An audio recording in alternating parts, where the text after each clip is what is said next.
Evangelio Juan, capítulo 4, y vamos a ver desde el 1 al 42.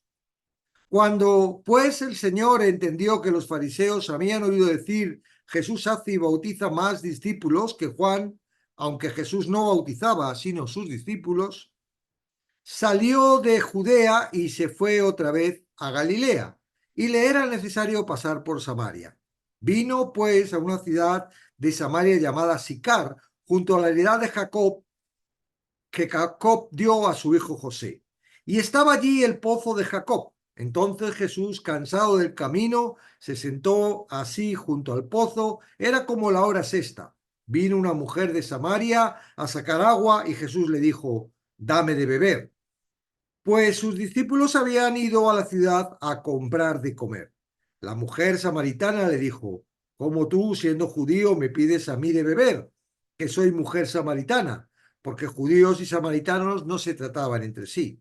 Respondió Jesús y le dijo: si conocieras el don de Dios y quién es el que te dice dame de beber, tú le darías y él te daría agua viva.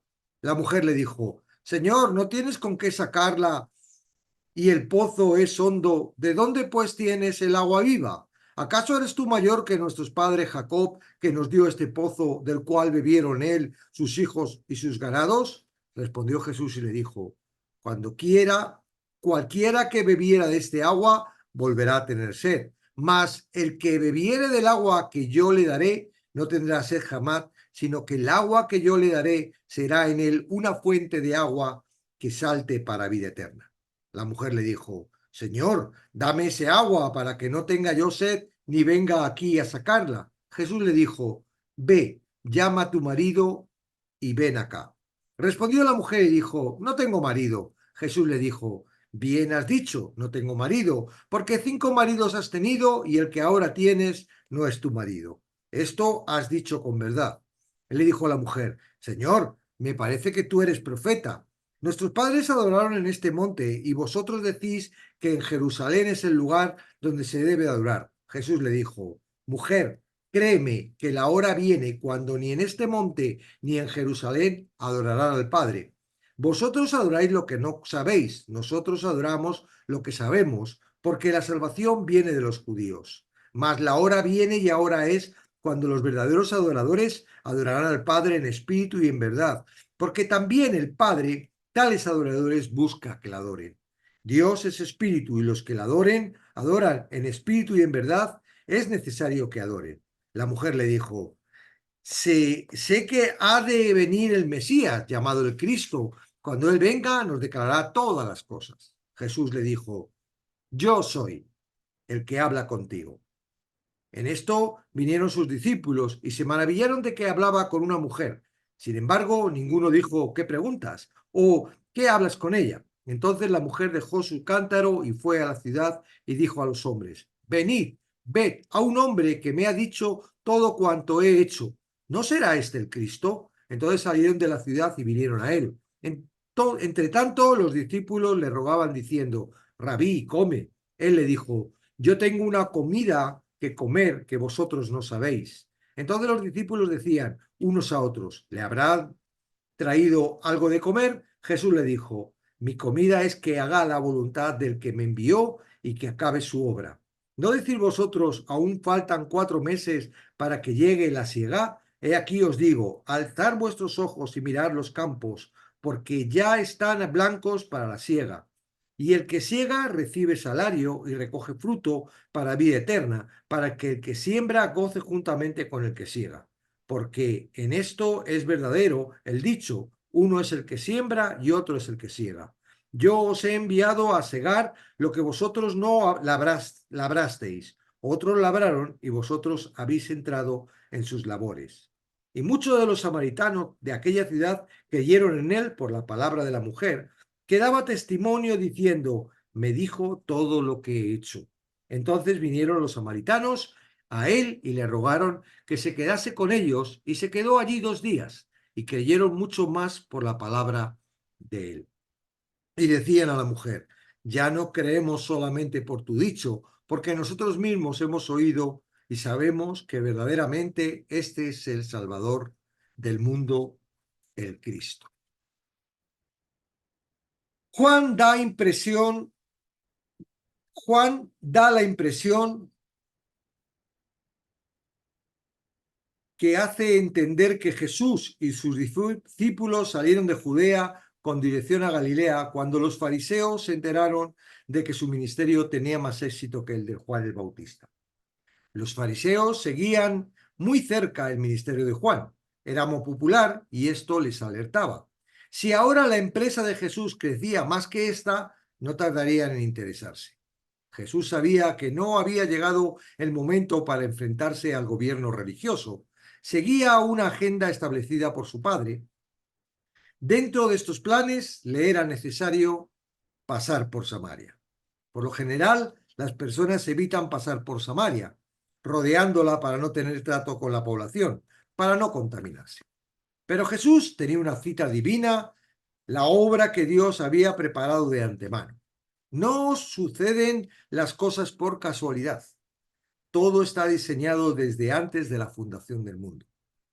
Sobre las 12 de la mañana, cansado de la larga caminata, Jesús, que estaba limitado como cualquier humano por un cuerpo físico, se sentó junto a un pozo, identificado como el pozo de Jacob. Cuando la mujer samaritana llegó al pozo a sacar agua, Jesús estaba solo. Sus discípulos habían ido a la ciudad a comprar alimentos. Entonces Jesús se dirigió a la mujer y le pidió que le diera de beber.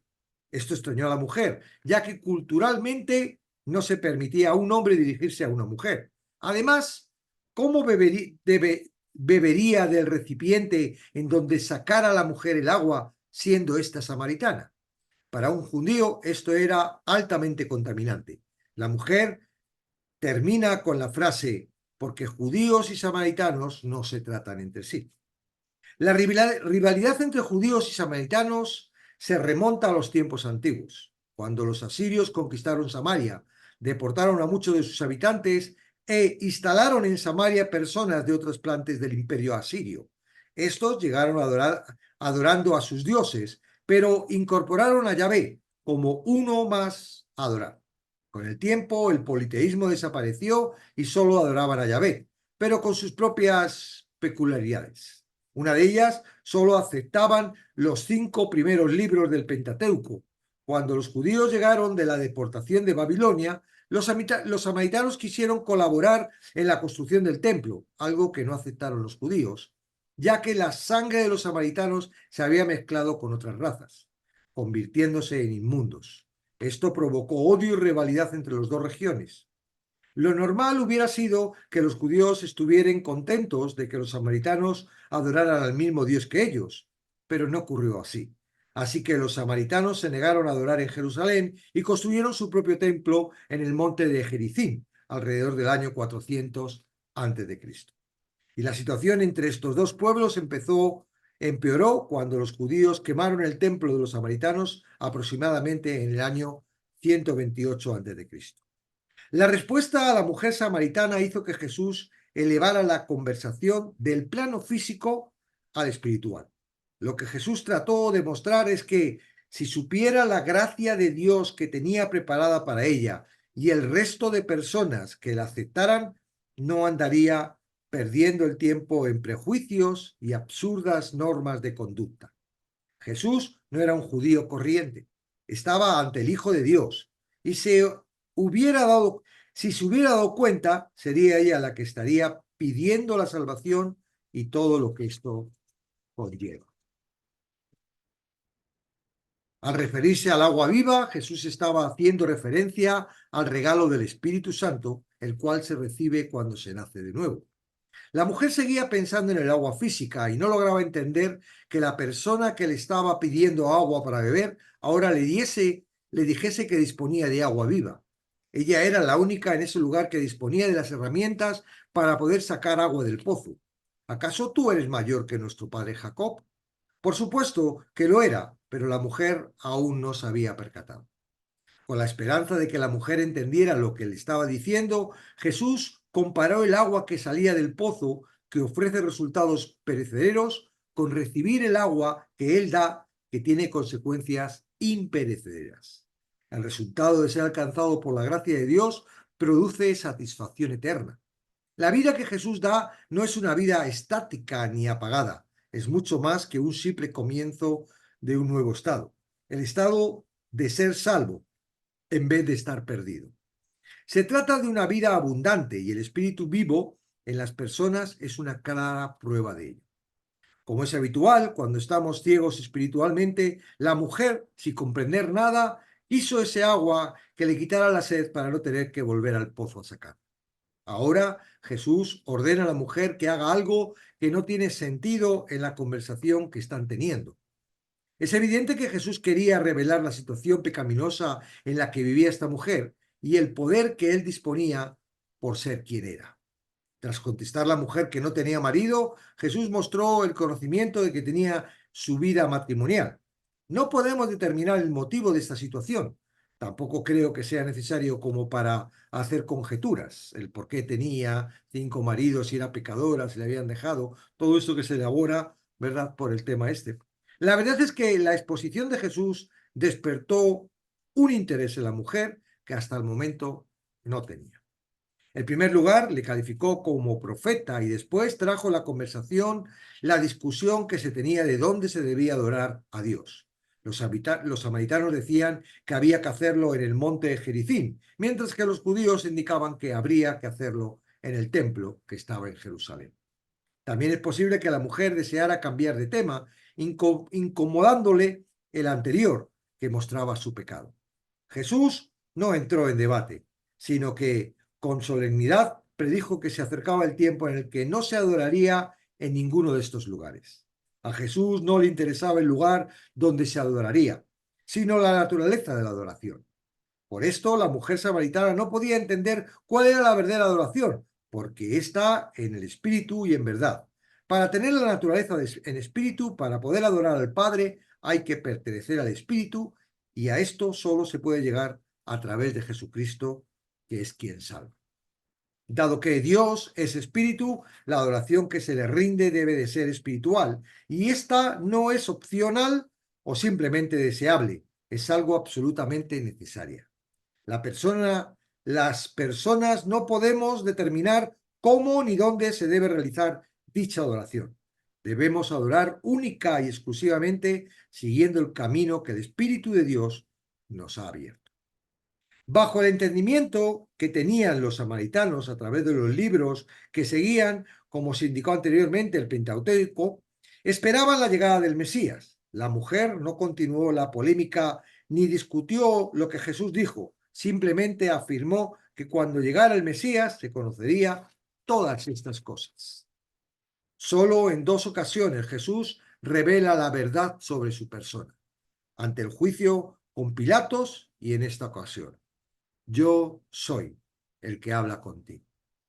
Los que estamos en Cristo sabemos que Jesús es Dios. No nos estorba la declaración yo soy, que nos recuerda la forma en la que Dios se describe a sí mismo. Cualquiera de las interpretaciones que hagamos nos lleva a la afirmación de que Jesús era el Mesías que habría de venir.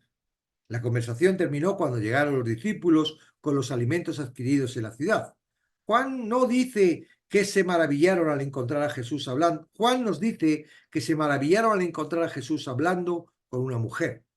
Ya por este tiempo estaban acostumbrados a que su Señor se saltase todas las normas rabínicas creadas por los hombres. Si Jesús había saltado esa norma, razón tendría.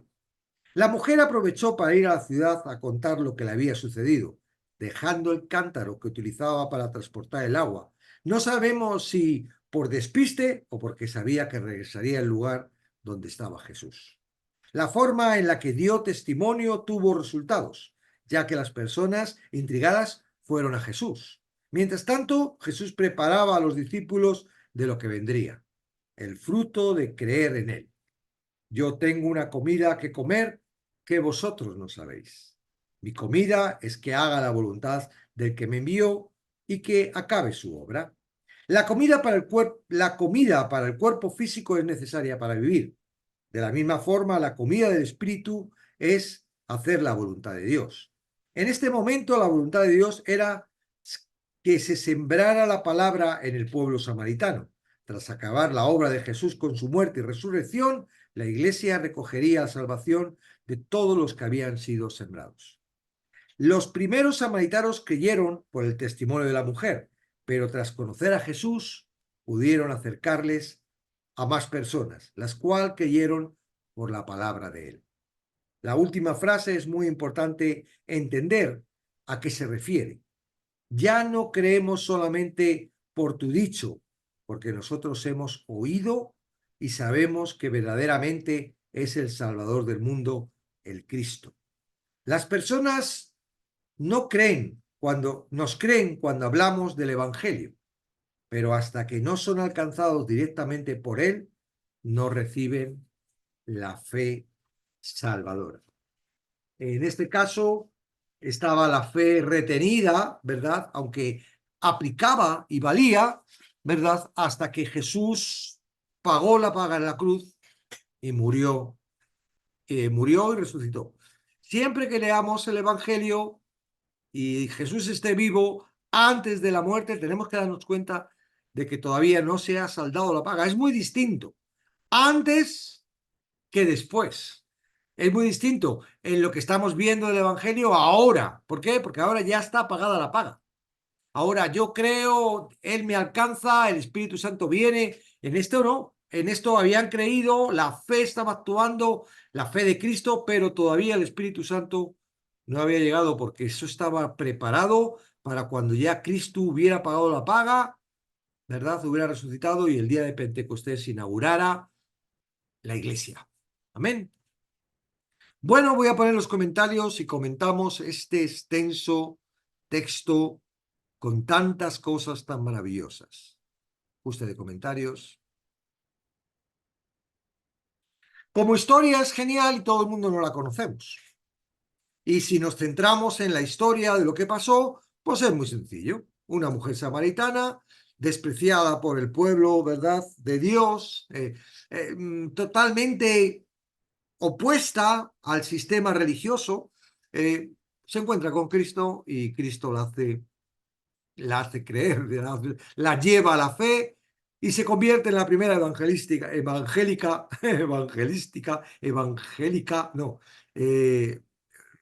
ministerio de evangelización, ¿no?, en Samaria. Porque ella produce, ¿verdad?, lo que la emociona, lo que ha visto, la impresión que le ha dado, hace que otras personas se interesen y no es que crean en ella, van a ver lo que ella ha creído. ¿Ok? Esto es el Evangelio. El Evangelio es Dios nos salva, nos emociona, el fruto del Espíritu, gozo, paz, amor, paciencia, misericordia, amor, fe.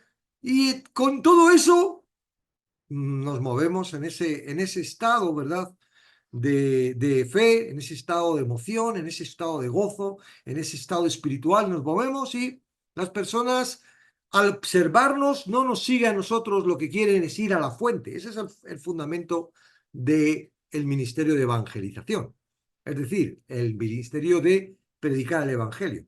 No es que estoy predicando para que me sigan a mí, estoy predicando porque yo he sido alcanzado por Cristo, ellos tienen que querer lo que me ha pasado en mi vida y eso solo se puede... No hablemos de emociones, porque en realidad no se trata de emociones, se trata del espíritu, se trata de un trabajo del espíritu. Bueno, Jesús se salta las normas rabínicas, se salta todo esto. No es que él hiciera lo que le diera la gana, es que realmente había un conflicto humano, como tantos conflictos, ¿verdad? ¿Cuántos pueblos están divididos? Y normalmente son pueblos con la misma sangre. Aquí, por ejemplo, tenemos en Andalucía, ciudades como Granada y Sevilla, que están a pocas distancias, y en Canarias, dos islas, Tenerife y Las Palmas, enfrentados en sí, constantemente, ¿verdad? Hay esos enfrentamientos entre pueblos. Se dividieron ellos mismos y por algún concepto el enemigo los ha enfrentado y hay una división. Bueno, la división que había entre samaritanos y judíos era humana.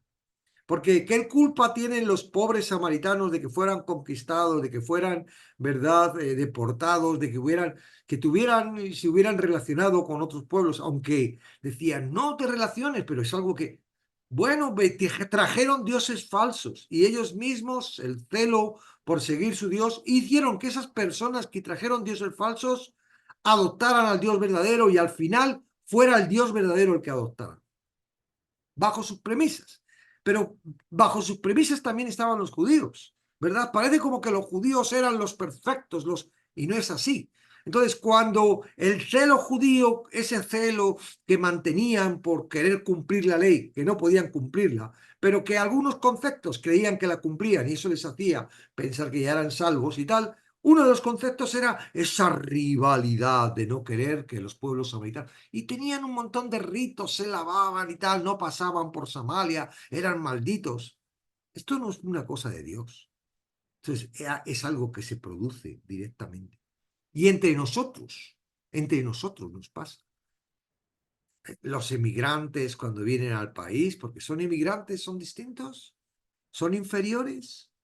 ¿Cuántos inmigrantes hay escuchando aquí que están ahora, por ejemplo, en Estados Unidos y ay, todavía no tienen los papeles y los consideran como ay, ilegales? Parece como una palabra, somos ilegales. ¿Qué ilegales? ¿Quién da el orden? ¿Verdad? ¿Quién ha puesto el orden individuo? Mira, nadie está fuera de su país porque quiere, está por necesidad. Y es más, los ilegales, como dicen, y los emigrantes están haciendo un favor al país, que muchas veces son países envejecidos, que necesitan mano de obra y necesitan esa mano de obra, además mal pagada, porque las mal pagan por eso de que son ilegales. Todo esto es un conflicto que hay. Y Jesús vino a resolver ese conflicto. ¿Por qué? Porque en el reino de los cielos no hay conflicto de este tipo. En el reino de los cielos no es el hombre, no es el corazón el que manda. En el reino de los cielos es Dios, y Dios es misericordioso, Dios es amor, Dios es justicia. Y aquí se encuentra Jesús hablando con una samaritana. La samaritana, claro, un judío hablando conmigo. Un judío pidiendo que beba agua del cacharro de un judío, de un samaritano.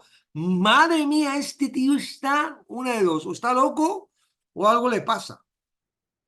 Seguramente la mujer, por todos los problemas que había tenido en su vida, 5 maridos, no sabemos si es que supuestamente los maridos la dejaron, porque en aquella época la mujer no es como ahora, que se cansa y se marcha, la mujer no tenía autoridad, era la mujer la que era repudiada, es decir, la habían repudiado 5 veces y ahora esta última seguramente no estaba casada, no porque ella no quisiera, seguramente porque el marido no quería ni casarse con ella. Tenía un problema gordo. Ahora ella era consciente de que esto no estaba bien, era un pecado, ¿verdad? Y eso lo sabemos. Pero no vamos a entrar en eso, porque en realidad tampoco entra Jesús, no va a juzgarla. Simplemente le dice, bien has dicho, no tienes marido. Es decir, utiliza, digamos, eso para llevarle a un estado de, wow, ¿y tú cómo sabes eso? Tú eres profeta, tú eres adivino, eres pitonizo, ¿tú quién eres? ¿No? Entonces, no está juzgándola, no está diciéndola, ¡ah, qué pecadora eres! Vengo a quitarte el pecado. Esto es lo que normalmente la religión por obras está trayendo, porque la religión por obras se fija en la palabra, en las personas, en vez de fijarse en Cristo. Tú quieres mirarte en las personas, tú eres la mujer samaritana. Tú eres esa mujer. Eres una persona que estás totalmente destituida de la gloria de Dios. No puedes adorar a Dios porque estás fuera de Dios, porque has nacido en esa condición y nada puedes hacer para cambiar. Si no es Él, Cristo, Dios, el que se acerca a ti. Y cuando se acerca, pasa lo que esta mujer, que no tienen ni idea, porque tú quieres llevar al nivel tuyo de sabiduría, inteligencia y conocimiento las cosas de Dios. Y esto sucede cuando estamos y hemos recibido el Evangelio y llegamos a la iglesia y vemos cómo a las personas ahí se inventan lo que les da la gana con la Biblia y dicen, esto es muy fácil, esto también lo sé hacer yo, y empiezan a inventar lo que la cabecita revela. Y perdonad que sea crítico, pero es lo que se hace, porque yo lo he estado haciendo durante 22 años. ¿Por qué se hace esto? Porque sin tener a Cristo, sin tener el Espíritu Santo, ya creemos que tenemos todo eso. Y ya tenemos que demostrarlo. Yo, claro, he recibido a Cristo, ¿cómo voy a decir? Pues no entiendo, si tengo el Espíritu Santo. De alguna forma, hasta me lo invento, ¿para qué? Y el hablar en lenguas es una demostración de que tengo el Espíritu Santo. ¿Cómo sé que he nacido de nuevo? ¿Cómo sé que soy bautizado del Espíritu Santo? Porque hablo en lenguas. ¿Perdona? ¿Eso qué es? Hablar en lengua lo puede hacer cualquiera, hasta uno que no conozca a Cristo. Es más, las orgías y las cosas que se hacían paganas en la iglesia de Corintios, antes de Corintios, se utilizaba este tipo. Si viene de ahí, todo esto de las lenguas. El emborracharse y el no saber qué decir y el decir tonterías. Perdonar, ahí veces me dice, oye, tienes que tener, como diciendo, es que las lenguas son divinas, te estás metiendo con la lengua. Perdona, léelo bien, léelo despacio, léelo íntegramente. Entiende que todavía no tienes el Espíritu Santo porque hayas estado ahí repitiendo lo que has oído y de repente tu mentita te ha dicho, chiquitiquita, tarracata, papá. Lo siento, yo he hablado 22 años en lenguas. He sido bautizado en el Espíritu un montón de veces. He hecho que un montón de personas hablen en lenguas y sé cómo lo he hecho. Soy consciente, lo sé. Mira, empieza así como un niño pequeño, ahora cambia, y así enseñaba a hacer lenguas. Que yo sé que no he nacido de un guindo, ¿ok? Entonces, lo que quiero decir es que cuando no tenemos al Espíritu Santo, esto es lo natural. Esto es lo natural. Es lo natural. Esta mujer, ¿qué tenía? ¿Tenía el Espíritu Santo? No. Lo que tenía era que era una mujer dolorida, una mujer sufrida, señalada por toda su vida, viviendo en pecado, que va a las 12 de la mañana, contra más calor que hace, a por agua, para que nadie le vea, porque no quieren encontrarse con nadie. Va por el agua, saca el agua, se mete en su casa y ahí vive su vida, sufriendo, ¿verdad? Lo que el esclavo le está haciendo, el esclavizador le está haciendo vivir. Pero esta mujer, como cada uno de nosotros, tuvo un encuentro con Cristo. Tuvo un encuentro con la palabra. Y es normal que no entendamos, porque estamos muertos, porque somos ciegos, porque no entendemos las cosas del Espíritu. ¿Cómo puedes entender las cosas del Espíritu si no tienes Espíritu? O está apagado, o está, yo que sé cómo está. No está en ti el Espíritu. Por eso cuando empiezan a hablar de la adoración, dicen que tienen que adorar aquí, esto es lo mismo que se habla ahora. No, mira, la mejor adoración es la alabanza y esto se hace en la iglesia no sé cuántos porque tiene un grupo de música increíble. Uy, no, la mejor adoración es cuando uno está de ayuno. Esto es lo mismo, estamos trayendo esa conversación de cómo es la mejor adoración y él dice, mira, la mejor adoración es el Espíritu, con mayúscula. La mejor adoración es la que hace el Espíritu, no la que haces tú. Porque yo no voy a recibir tu adoración. Dios recibe la adoración del Espíritu. Porque la adoración del Espíritu es la verdadera. La que tú haces está mezclada con intereses, con cosas del corazón, con cosas sentimientos, con cosas humanas. Y esa a Dios no le importa. La conoce. Porque Él sabe cómo somos cada uno de nosotros. Y sabes una cosa, nos acepta. No, no dice, uy, todo lo que tienes que cambiar, uy, todo lo que tienes que mejorar para venir a mí. No, uy, cuánto tienes que conocerte de quién eres para poder alcanzar. ¿Qué le hizo a la mujer? La mujer samaritana la convenció, la dijo, no, mira, tienes una necesidad. Si tú realmente bebieras el agua que yo te voy a dar, tú no vas a tener sed. Y claro, nosotros lo entendemos ahora porque estamos en un nivel donde tenemos el Espíritu Santo y podemos entender al Espíritu, pero una persona que no entienda al Espíritu Santo, ¿cómo puede entender eso? No lo puede entender. Una persona que, como esta mujer, ¿verdad? Que se encuentra con un judío que le está pidiendo agua y que Mal porque los hombres no hablan con las mujeres. Mal porque es judío y ella es samaritana. Mal. ¿Qué es esto? Ahora le va a decir que él tiene agua viva. Que ella lo va a entender. No lo puede entender ni ella ni ninguno que está fuera de Cristo. En realidad esto no está para puesto, Dios no nos está mostrando para que nosotros lo entendamos, porque no nos salvamos por entendimiento. Hay una necesidad. Y Jesús le muestra esa necesidad. ¿Cuál es esa necesidad?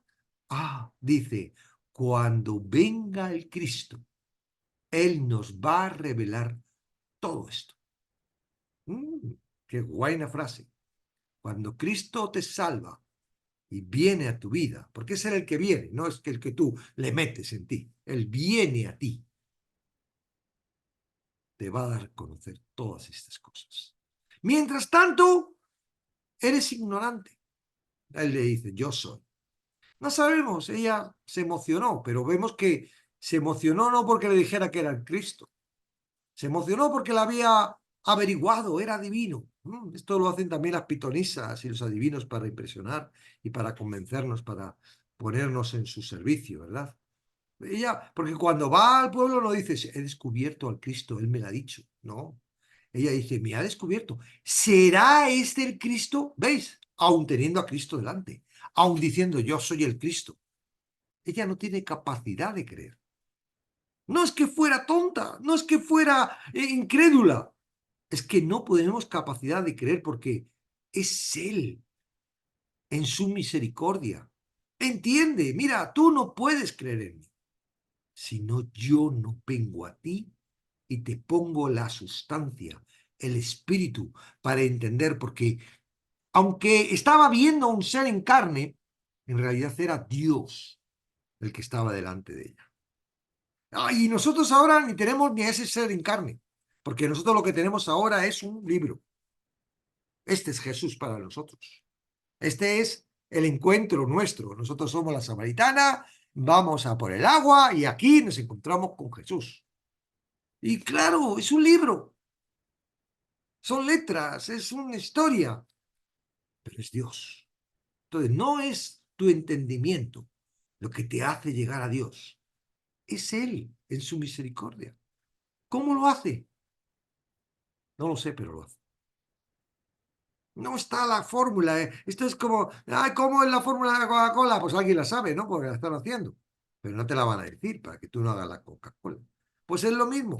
Vas a tener la Coca-Cola, vas a tener a Cristo, pero no tienes la fórmula de cómo tenerlo. ¿Por qué? Porque si tuviéramos la fórmula, ya estaríamos nosotros inventando para que la gente aceptara a Cristo con la fórmula. ¿Por qué tiene que depender de nosotros? Si somos esclavos, pecadores, muertos en nuestros delitos y pecados.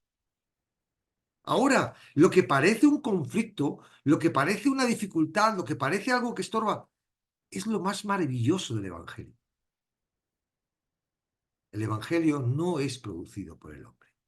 El Evangelio el hombre no interviene, porque si interviniera, lo estropea. El plan de Dios perfecto es, mira, le di al hombre que tuviera la oportunidad. En el jardín del Edén, le di al hombre para que mantuviera y no lo puso a hacer. Perdió. ¿Quién fue el responsable? Él. Mira, te aviso, no se te ocurra comer del árbol de la sabiduría del bien y el mal. ¿Qué hizo? Comer. Listo. No fue culpa de Dios, fue culpa del hombre. Perdió el poder, la llave, perdió, murió. ¿Por qué? Porque voluntariamente comió, hizo caso a la serpiente. ¿Ok? Ahora la humanidad no tiene el poder. El poder viene Cristo, un ser humano, sin tener el poder, porque aún no tenía el poder, paga por todo el mundo y consigue el poder, vence a la muerte. Ahora en donde está el poder está en Cristo. No está en nosotros. La llave no la dice, tú tienes la llave de la iglesia, el Pedrito. No, no, perdona. La llave está en Cristo. Y lo que nos está haciendo es decir, mira, ¿quieres venir aquí? Yo tengo la llave. ¿Tú crees en mí? muy bien, yo te traigo a mí. Pero yo tengo la llave. No depende de ti. Tranquilo, no vas a poder perderte. No vas a poder escaparte. No vas a poder, ya tienes vida eterna, porque ya te he alcanzado. Porque quien yo controlo y digo y hago, y todo depende de mí, de Cristo. Entonces digo, wow, parece como que, ay, no puedo hacer nada, ay, no puedo yo salvarme cuando quiero. Sí, esto es parece algo fatal, algo que nos desespera. Pero en realidad está creado ¿para qué? Para que la misericordia de Dios nos alcance y podamos entender quién es Dios. Ahora dicen, wow, ahora ya no creemos por tu testimonio. Le dicen los del pueblo de Samaria, ¿verdad? A la mujer del pozo le dice, mira, ya no creemos por tu testimonio. Ahora creemos porque Él le conocemos a Él.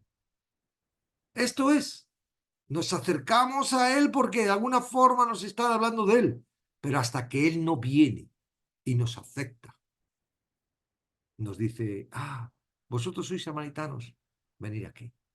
Pero si eres judío, no, yo soy Dios y he venido a rescataros. De momento estoy aquí, entre comillas, vivo y me veis en presencia, pero después el Espíritu Santo vendrá sobre vosotros. Entenderéis todo esto y seréis los primeros samaritanos que formaréis parte de la iglesia. En Hechos, es muy bonito el libro de Hechos, ver cómo Dios trajo la salvación. Primero la trajo a los judíos el día de Pentecostés. Después alcanzó a los samaritanos y no los alcanzó por su propia cuenta. Tuvieron que venir los judíos para poder alcanzarlos. ¿Para qué? Porque si lo hubieran alcanzado por su cuenta, seguiría la rivalidad. Los judíos por su lado han recibido el Espíritu Santo, los samaritanos por su lado también, y seguiría la rivalidad. No, tuvo que unirse los dos pueblos. En Cristo ya no hay rivalidad entre judíos y samaritanos. Después, a los gentiles. Después, a los judíos que todavía no habían creído porque eran los discípulos de Juan, pero que no habían entendido. Poco a poco se fue extendiendo para que de un montón de pueblos se convirtiera en un solo cuerpo, un solo pueblo, el de Cristo. Amén. Entonces, ¿quién es la mujer samaritana? Bueno, acordaros que estamos leyendo un evangelio. Si tú ya estás en Cristo, si ya estás disfrutando de la vida de Cristo, tú eres Cristo esperando a la samaritana en el pozo. Estás con Cristo esperando a la samaritana en el pozo. Estás entendiendo lo que Cristo está diciendo, pero también estás comprendiendo dónde está la samaritana, porque tú estuviste en ese lugar antes de estar en Cristo. Ahora, todavía estás en el proceso, no entiendes. Hay mucho jaleo. Yo, de verdad, mira, yo siento mucho dolor. Amo a las personas y ahora, por ejemplo, con esto de la actividad que estoy haciendo me he metido en un negocio que hay que hablar con las personas y estoy hablando con un montón de personas que no había hablado anteriormente. Y siento un dolor de ver cómo, porque cada uno está en su ambiente y su ambiente les está llevando, ¿verdad? Les está llevando a cosas que les ata. Y uno dice, somos hermanos, estamos en Cristo, sentimos lo mismo, creemos lo mismo, entendemos lo mismo, pero sin embargo, les está atando toda esta malinterpretación de la palabra que los lleva a ser ellos, no a que sea Cristo el que haga las cosas. Por eso hay tanta dificultad en el pueblo de Cristo. Por eso hay tanta dificultad en las congregaciones. Por eso hay tanto, porque como dependen de nosotros, depende de lo que hagamos nosotros, depende de nuestra santidad, depende de nuestras obras, pues todavía seguimos esforzándonos, cuando en realidad Dios nos ha llamado a descansar en Él. Dios nos ha llamado a tener un sabbat completo, un descanso completo. Ahora ya no tengo que trabajar porque es Él el que trabaja. Yo antes estaba esforzándome para llegar a algo que nunca llegaba. Ahora Él me ha hecho llegar de forma misericordiosa por su sacrificio en la cruz y ahora lo que hago es participar en lo que Él hace. Es distinto. Es distinto seguir a Cristo. Ah, que es tan duro, que tengo que hacer, tengo que ayudar, tengo que ayunar, tengo que... Es tan difícil porque a veces me cuesta tanto y el pastor me dice que haga esto y yo no puedo y que diezme y si no tengo ni para pagar la luz y me siento tan mal porque no lo hago y... Es muy difícil seguir a Cristo. Qué fácil es estar en Cristo. Todo lo mío es suyo y simplemente intento ser lo mejor administrador posible y que el Señor me dé la sabiduría porque torpe soy, inútil, soy siervo inútil, soy lo que tengo que hacer, eso hago y sabiendo de que estoy en su poder, haciendo lo que Él quiere y me va a enseñar y me va a dirigir como un papá dirige a su hijo. Es distinto. Seguir a Cristo. Es que y luchar con el enemigo como si estuviéramos nosotros que luchar. Estar en Cristo y participar de la lucha del poderoso con el enemigo. ¿Quién puede con Cristo? ¿Un demonio puede con Cristo? No, hombre, no. Imposible. ¿Es que no le veis los demonios cuando estaban en tierra? Que todavía era humano y no había vencido. Que decía, sal fuera. Y no podían resistirse. Porque conocían la autoridad que tiene. Es Dios, el creador. No, no. A lo mejor tú te puedes revelar y que no conoces, bueno, pero un demonio que le conoce. No, hombre. A sus pies. Estar ahí. Entonces, por eso yo sufro. Y de verdad que... Pero bueno, Dios está trabajando con todos porque me hace partícipe, porque mi sufrimiento es su sufrimiento. Él lo que hace es participar. Ahora mi corazón está participando de su corazón.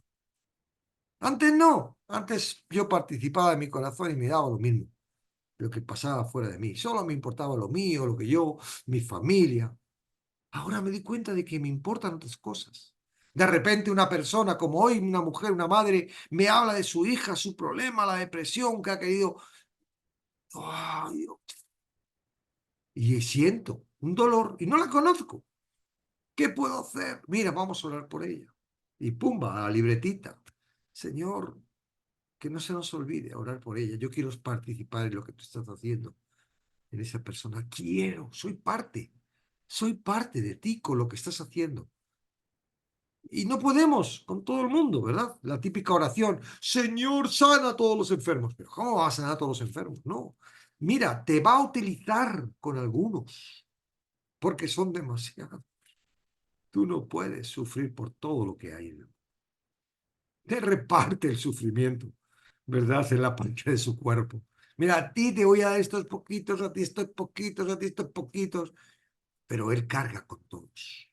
¿Os imagináis cómo puede estar él, un ser santo, que solo es amor, que solo es justicia, que tiene el conocimiento de las cosas?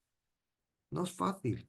Jesús en la tierra lloró, tuvo sed, estaba cansado. ¿Por qué no ahora? ¿Que no tiene sentimientos? Oh, Dios no siente. Va.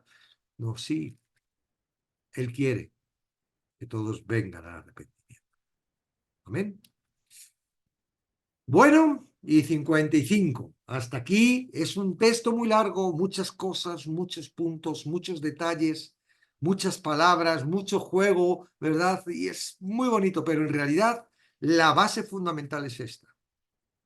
El humano no está capacitado para entender y alcanzar a Cristo. Es Cristo quien viene a alcanzarnos y a darnos la capacitación para poder ser parte de la adoración del cielo. Amén. Bueno, ojalá haya participación. Voy a parar la grabación.